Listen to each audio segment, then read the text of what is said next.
Hello guys, मैं अमित कुमार और आप देख रहे हैं अमित एसोसिएट। तो आज हम लोग सीखेंगे ITR 2 कैसे फाइल होता है और क्यों फाइल होता है। तो अगर वीडियो से आपको कुछ भी हेल्प मिले तो please like and subscribe our channel. Thank you.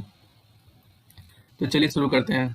तो हम लोग सबसे पहले सीखेंगे कि ITR 2 क्यों फाइल होता है। ITR 2 इसलिए फाइल होता है कि अगर कोई भी पर्सन जो सैलरी से भी इनकम आ रहा हो, उसका सैलरी से भी अर्न कर रहा हो और हाउस प्रॉपर्टी से भी अर्न कर रहा हो, ठीक है, उसके लिए मेनली हाउस प्रॉपर्टी वालों के लिए होता है। अगर हाउस प्रॉपर्टी से सिर्फ इनकम आ रहा है तो ITR 2 भरा जाता है, और इसके साथ अगर सैलरी पर्सन है तो भी ITR 2 भर सकते हैं। अगर ITR 1 है तो सिर्फ सैलरी पर्सन सिर्फ भर सकते हैं ITR 1, ठीक है। तो चलिए स्टार्ट करते हैं हम लोग कैसे कैसे फाइल होता है। तो हम लोग पार्ट जनरल में आएंगे, इसमें डिटेल्स डालेंगे, नाम, पैन, स्टेटस, जो भी अपना पर्सनल डिटेल है वो डाल देंगे, ठीक है। नंबर, ईमेल आईडी, आधार नंबर वगैरह जो भी है, ठीक है। यहाँ पे आएंगे तो हम लोग ये डालेंगे ऑन बिफोर डेट और after before due date. On before due date इसलिए डालेंगे क्योंकि अगर हम लोग टाइम से पहले फाइल करेंगे, आफ्टर ड्यू डेट बाद टाइम के बाद करेंगे। अगर कुछ गलती हो गया फाइल करने में तो रिवीजन के लिए रिवाइज डन, ठीक है, ये करेंगे हम लोग। और हो गया, ये सब डिटेल्स डाल दिए। ये सब डालने के बाद यहाँ पे आएंगे तो रेसिडेंट्स सेलेक्ट करना होगा। रेसिडेंट सेलेक्ट करने के बाद नेक्स्ट करेंगे। ये सब आपको नो करना है, ये सब नो आप खुद ही नो कर लीजिएगा, ठीक है। ये सब आपको कुछ नहीं देखना है, सिर्फ नो करना है, ठीक है।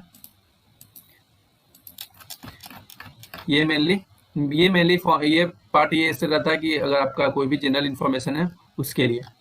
अब आएंगे सेकंड पेज पे। सेकंड पेज पे अगर आपका सैलरी पर्सन है तो नेम ऑफ द एम्प्लॉयर डालना होगा, एम्प्लॉयमेंट डालना होगा, कहाँ से ये कौन सा एम्प्लॉयमेंट में आप है आपका, ठीक है। वही टाउन, सिटी, एड्रेस वगैरह जो भी आपका ये से इनकम आ रहा हो वो आपको डालना है, ठीक है। नेचर ऑफ सैलरी, अमाउंट, जितना भी सैलरी का अमाउंट आ रहा है, ठीक है, वो हम लोग डालेंगे। फिर नेक्स्ट पे आएंगे हाउस प्रॉपर्टी पे। हाउस प्रॉपर्टी पे क्या करना है आपको कि अगर आप किसी आपका कुछ प्रॉपर्टी है, मतलब 2-3 जगह फ्लैट है, उससे आप ये रेंट का इनकम ले रहे हैं तो वो सब एड्रेस डालना होगा फ्लैट का। अगर एक ही अपार्टमेंट में तीनों फ्लैट है तो एक ही एड्रेस में काम चल जाएगा आपका, ठीक है। नहीं तो आप अलग अलग करके डाल सकते हैं। यहाँ पे ऐड प्रॉपर्टी करके अगर आप 3 फ्लैट है, आपका 3 फ्लैट के अलग अलग जगह पे 3 फ्लैट है या एक ही जगह पे 3 फ्लैट है तो जाहिर सी बात है फ्लैट नंबर अलग अलग होगा, तो आपको अलग अलग एड्रेस डालना होगा। तो यहाँ पे ऐड प्रॉपर्टी करके एड्रेस डालेंगे, स्टेट डालेंगे, टाउन डालेंगे, जो भी आपको डिटेल्स मांग रहा है। ओनर ओनर आप हैं तो आप खुद डालेंगे। अगर आपकी ये पत्नी है तो आप पत्नी डालेंगे, ठीक है। जो भी आपका ओनर है वो सब डिटेल्स डालिएगा यहाँ पे। जो भी आपको डिटेल्स मांग रहा है, टेनेंट का डिटेल्स डालिएगा, मतलब जिसको रेंट देंगे उसका डिटेल्स भी आपको लेना बहुत जरूरी है। तो रेंटर का डिटेल्स डालेंगे। उसके बाद हम लोग आगे बढ़ेंगे। आगे बढ़ने के बाद अगर हम लोग का कुछ अदर सोर्स से इनकम आ रहा है, जैसे कि सेविंग बैंक में इंटरेस्ट वगैरह आ रहा है या कुछ और सोर्स से इनकम आ रहा है, तो यहाँ पे डिटेल्स उसका डालेंगे इसमें, ठीक है। अब आएंगे शेड्यूल 6 पे। इसमें क्या करेंगे, अगर कुछ हम म्यूचुअल फंड या LIC वगैरह कुछ में इन्वेस्ट करते हैं, या बच्चों लोग का हम लोग का बच्चों लोग का फीस, ट्यूशन फीस, सिर्फ ट्यूशन फी अकाउंट होगा, बस फीस नहीं अकाउंट होगा, ठीक है।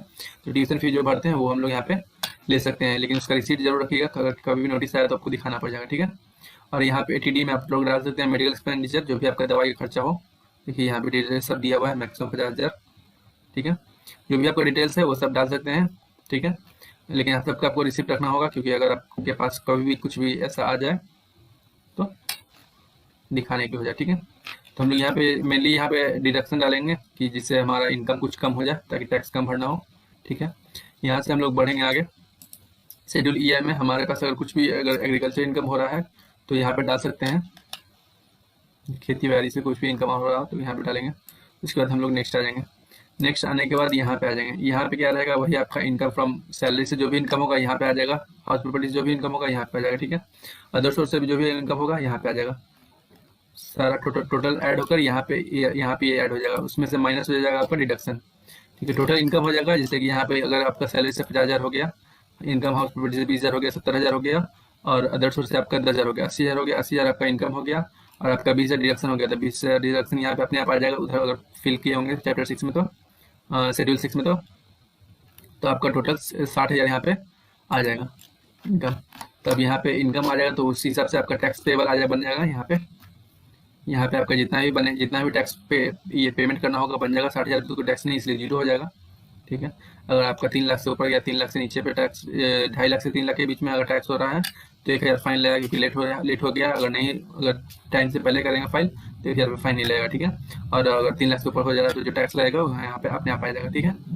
तब जो भी टैक्स अगर मान लेगा 2000 आपका टैक्स आ गया, तो टैक्स आपको कैसे ये भरना है, तो आप यहाँ पे ई टैक्स, यहाँ पे एक ऑप्शन आएगा, ठीक है। जब भी आपका टैक्स बनेगा तो यहाँ पे आपका एक ऑप्शन आ जाएगा।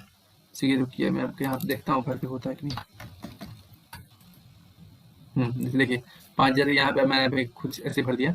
यहाँ पे ई पे का ऑप्शन आ जाएगा, ठीक है। इसको आप क्लिक करेंगे, अभी तो नहीं होगा क्योंकि यहाँ पे पैन मांगेगा, ठीक है। तो यहाँ अब जब आप सब कुछ भर के रखेंगे तो यहाँ पे जब भी क्लिक करेंगे तो वो साइड पे जाएगा, वहाँ पे आप पे कर दीजिएगा टैक्स डेबिट कार्ड से कटवा कर। तो जो भी चलान, उसके बाद पेमेंट करने के बाद चालान आपका आ जाएगा। चालान में आपका BSR कोड रहेगा, डेट ऑफ डिपॉजिट रहेगा, चालान नंबर रहेगा, अमाउंट रहेगा, वो सब आप डाल दीजिएगा। तो अपने आप यहाँ पे अमाउंट पेएबल से पेड पे चला जाएगा। जिससे मैं आपको दिखाता हूँ कैसे डालकर। BSR को डाल दिया, ये डाल दिया, 4 डिजिट का चालान रहता है, और अमाउंट डाल दिया 5000, ठीक है। इसे यहाँ पे मैंने डाल दिया, तो अपने आप मेरा पेबल खत्म हो गया और पेड हो गया। उसके बाद हम लोग यहाँ पे बैंक का IFSC कोड डालेंगे, बैंक का नेम डालेंगे, अकाउंट नंबर डालेंगे, इसको सिलेक्ट कर लेंगे। ये रिफंड का है, कुछ भी रिफंड बनेगा तो आपका अकाउंट में आ जाएगा। यहाँ पे इसको नो करेंगे, ठीक है। ये हम लोगों ने भर रखा है। TDS पे अब आपका कुछ भी TDS करना होगा तो 26S पे देख लेंगे एक बार, और उसी हिसाब से डिटेल्स डाल देंगे। TAN number, name of the employ, कौन से हेड पे चार्ज कटा है, कितना चार्ज कटा है, ठीक है। उसी तरह TCS में भी डाल लेंगे जो भी आपका डिटेल्स है। 26S में से आपको दिख जाएगा। वेरिफिकेशन में आ जाएगा, वेरिफिकेशन में आपका नाम आ जाएगा, पिताजी का नाम आ जाएगा, सेल्फ आ जाएगा, यहाँ पे पैन नंबर आ जाएगा। और उसके बाद सब कुछ फिल कर लेंगे तो हम लोग सबमिट कर देंगे, ठीक है। कुछ भी अगर सबमिट करने में एरर, कुछ अगर पीछे कुछ अगर छोड़ दिए होंगे या कुछ गलती से छूट गया होगा कोई भी डिटेल्स, तो सबमिट जैसे ही करेंगे यहाँ पे एरर आ जाएगा। जैसे देखिए यहाँ पे सबमिट कर दिया तो मैंने तो बहुत चीज़ छोड़ दिया है, तो सारा डिटेल्स आ गया। वैसे आपको यहाँ पे एरर मिल जाएगा आपको, तो आप देख के उस एरर को डिटेल ये कर दीजिएगा, सही कर दीजिएगा। और जैसे ही सही कर दीजिएगा उसका सबमिट कीजिएगा तो आपको सबमिट हो जाएगा। जैसे ही सबमिट पे अगर सब कुछ एरर नहीं आएगा तो आपको एक फॉर्म आगे खुलेगा, उस पर आपको पासवर्ड पूछेगा, इनकम टैक्स का पासवर्ड मांगेगा, उसको पासवर्ड डालिएगा। उसको हम लोग सबमिट कर देंगे वहाँ से, तो आप लोग का फाइल हो जाएगा। फाइल होने के बाद आप इनकम टैक्स साइट पे जाके आधार अथॉरिटी से वेरीफाई कर सकते हैं, ठीक है। वो कैसे वेरीफाई करना है वो मैं आपको पिछली वीडियो में सिखा चुका हूँ, ठीक है। तो आज हम लोग सीख लिया ITI 2 कैसे फाइल करते हैं, ठीक है। आज के लिए इतना ही।